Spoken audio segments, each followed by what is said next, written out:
Hey guys, how you doing today? Oh my God, I'm so excited to be here. All right, sorry, that's enough. All right. That's how excited we want people to be prepared. If those penguins were a person, that's what. Okay, you guys, we are now at our next destination at the Cincinnati Zoo. This one is going to be a very tiny animal that I have never actually seen up close before. They're pretty hilarious and pretty adorable. I'm ready, let's go inside and check them out. Hey, how's it going? Hey, good to see you. No, come on. No. So this, you guys, I usually do my videos a little bit different than this. Obviously, this is Ricky. I've known him for a little bit now beforehand, and I just want to point this out because it's very obvious. I know people might get upset for me saying this, but I don't care because I don't get to meet very many. He is a black zookeeper. I am a black zookeeper. I haven't done a video yet with another black zookeeper, and it makes me very happy. So thank you for being here. Yeah, I didn't know that. That's awesome. So what do you do here, Ricky? So I'm the head keeper of the bird department here. Mm-hmm. So I've been here for 29 years. It'll be 30 years this summer. Okay, hold on. This man said 29 years. Does he even look 29? Look at him real quick. Go ahead, look at him. Let's boost his ego a little bit. Does he look straight on at the camera? Look at him. Does he look 29? Okay, I won't ask him his age, but he's not 29. Okay, so what else? I drink a lot of green tea, I think. Okay, sure. That's what it is.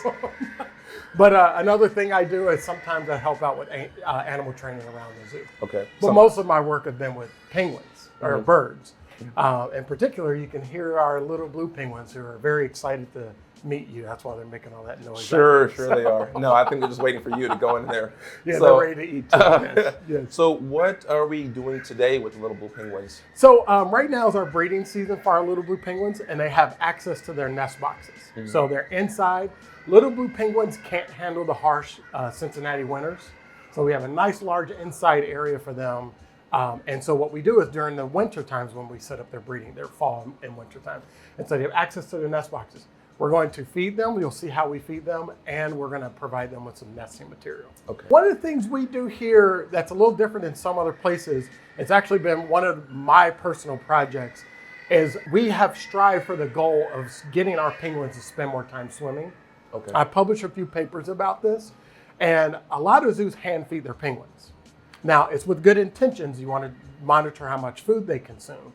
But what we figure is we monitor their health and body condition through monthly weights. Okay. And other observations, right? Regular observations.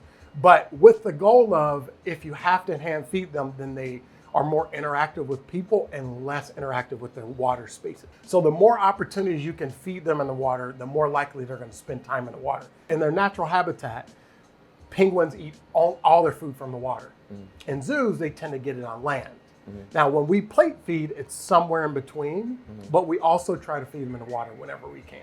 Got it. So we have kind of a middle of the road situation. But if they have to come to hands to feed, then they're not learning to eat on their own. Whereas the plate feeding is closer to feeding on their own in the water than having to go get food from a human hand. I just wanted to not skip past this real quick. He's published a few papers. He said that. You guys didn't miss that. So that means he's kind of a big deal. So he's an important man. Just make sure everyone is aware of that fact. He's published a few papers. I haven't even read a few papers. That's all I gotta say. Okay, so are we doing the next thing now? Yes, so what we're gonna do is show some feed prep, and we'll walk right over here. Cool. Okay. So first, we get out our ice trays. One of the things we do is we freeze a layer of ice, and it allows the fish to stay fresher and colder throughout the day. Mm-hmm. Now, in a winter time like this, or when it's kind of cold out, it's less of an issue when the ambient temperatures are colder.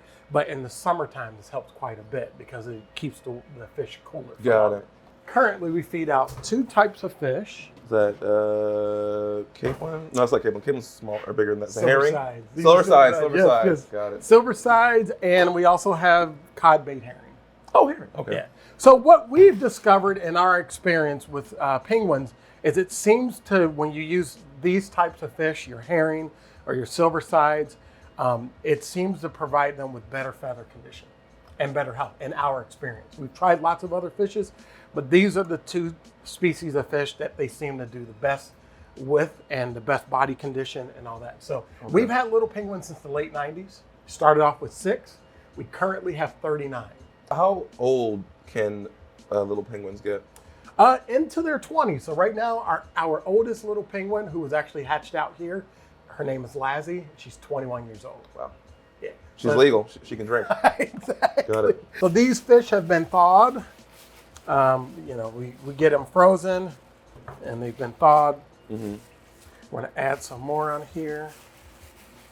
It's a lot of Not fish. going to pile out too much, but you'll see them. They get quite excited about when they're fish. And we have a couple babies that are still learning to eat on their own. And we add these cod bait herring in there. It helps feed them because the silver sides are much smaller. So these cod bait herring, we can feed them. Now the penguins, it kind of varies. They sometimes like the cod bait more. Sometimes they like the silver sides more. So we'll Those look very tasty. Yeah. Those look very yummy. I've actually seen these in sushi restaurants. So, What's yummy? What? Ace Ventura. Ace Ventura. Yummy. All right, sorry. all right. So now we also have a powdered vitamin that we sprinkle over the fish. Okay. And this is probably just for which vitamin is this? This is a multivitamin, but one of the big vitamins that penguins need is vitamin B. Because it breaks down in frozen fish. Right. So whenever you feed any fish species of animal. Like thiamine. What about thiamine? Exactly, the Yeah. thiamine, yes. Thiamine breaks down the had to- thiaminase when it's being frozen. I just wanted to throw out my little science fact there. I just, Dinner is served, or more like brunch.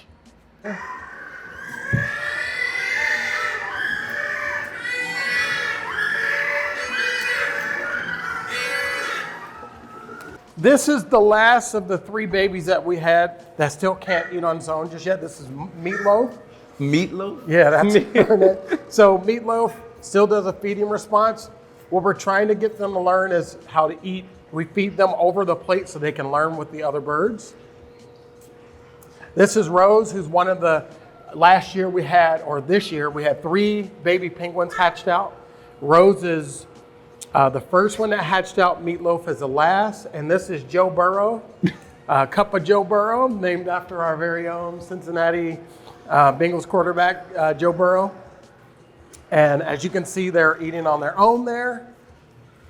We think this is a better method for feeding penguins because they can then kind of come and get food whenever they want. Can you explain how you know who is who? With the little bands in their arms. Can you explain why those are there? Yep, so it's just so we can identify them, and they all have different color bands.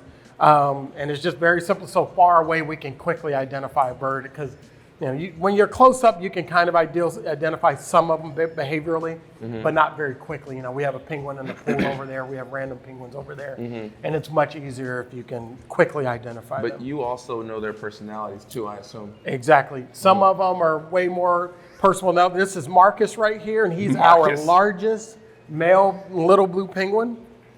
He's the biggest and he's the tallest and the heaviest of all of our little penguins. And Marcus is actually in nest box number 1 over there. Him and his girlfriend have a nest with, right now they have some dummy eggs in there. So we have their actual eggs in the incubator back at the birdhouse. But yeah, that's Marcus there. Hi, little face. Oh my goodness. Look at this face. Look at them. Yes. They're so small. So, yeah, and they're very personable too. Yeah. So let me grab Rose here. So if you want to pet Rose, Rose is one of our singers. Rose is glad to sing when you pick her up. This is happy. This is a happy noise. Oh my God. Oh my God. So what's their average size? Like how big can they get? Like you talked about Marcus, like what is his weight? They weigh about 2.5 pounds on average. Every year they molt all their feathers at one time, and then their body weight increases by about 1/3. Okay. In their natural habitat, they wouldn't have access to food because they wouldn't be swimming when they're swelling and losing their feathers. Here, they still have access to food, but they have that spike in weight, and then their weight goes back down. And after molting is when breeding season starts because they want to have their best feathers on when they're looking for mates. That's Kyle. Kyle. He's an Australian wood duck, and he has a big personality. He's like, look at it. He saw a camera and he's decided like, to come ooh. over and Well, his name is Kyle. He probably just wants attention. So what? Kyle. All right. Anyways. So now we're gonna do the fun part. So all the birds that were very hungry, they came and ate, and the other birds will come along later and eat. That's why we have the ice trays there. Right. Because the thing about little blue penguins, you saw that the whole colony didn't come over to eat. Because they're a little more elusive of a species of penguin, and they prefer to be able to take their time on their own at their own comfort level. Some are way more outgoing. Others are going to wait till no one's over here and they're going to come over and eat. Right. So by giving them this access, if we were hand feeding them, then they would be forced to have to come over and do some level of competing for food at that span of time. So then at their leisure, they can come over and eat. Got it. So that's one of the great things. Now, here's the other fun part, stuff we do. We have nesting material here.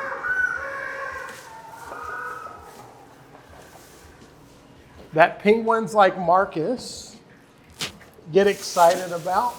And we have this bunch of grass here.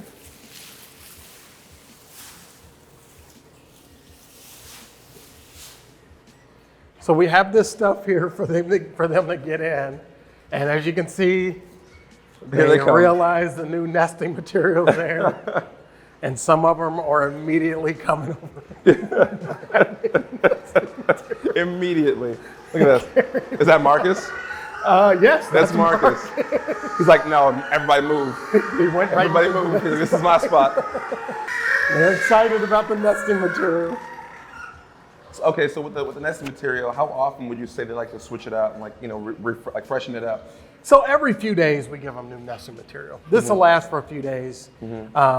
We'll kind of let it, during breeding season, it gets quite messy in here. So we'll let it kind of get messy, and then we'll pull out whatever old stuff, and then and I cleaned up the space yesterday, and then I'm putting down the fresh stuff now, and they'd be quite excited about getting in there. So, and some of the juveniles that are not of breeding age yet, it's important for them to see other birds coming and grabbing nesting material and going through the motions. It's how they learn. Since these are colony bird and they're social birds, a lot of stuff happens through observational learning. Who is this in front of us yelling? That's Cup of Joe Burrow there. Oh, okay. That's why his orange and black? Yes, he's one of them. And there's Marcus going back. Yeah. Grabbing more nesting material. Big fella moving. Look at him. Look at him. Oh, man. That's hilarious. A few cool features about this space. We have this indoor pool that's heated. The outdoor pool is heated as well. The floors in here are heated. We have heat lamps. Obviously, they have natural light. We have skylights in here as well. Oh, yeah. Oh, my gosh. Wow. So, I think we've already talked about it a little bit. Can you explain that behavior? Explain that. Yes. Yeah. Little blue penguins are very excitable. Got it. I think that's an understatement. Yes. You add some new addition in here. People come in here that they haven't seen in a while. You provide their food. They just get really excited and they make a lot of noise. Especially in the mornings. I come in first thing in the morning when the keepers come in first thing in the morning. They all kind of get excited and they start vocalizing like that. Sometimes people think it's like frustration or aggression or whatever. Right. It's just excitement. Right. And I've heard it for so many years, I'm accustomed to it. But I like to call it their singing. Oh, yeah. They're singing. It's beautiful. And Kyle over there. A funny story about this, though, in their natural habitat, because obviously places in New Zealand and Australia, these guys actually burrow into the ground. And sometimes they'll burrow underneath people's beach homes and then make all this kind of noise. Oh, my gosh. That would be painful. Oh, my gosh. Right. So what we'll do, we'll go out and see their habitat outside. Obviously, they're very loud, and then we can talk out there. Okay, let's go. Excellent.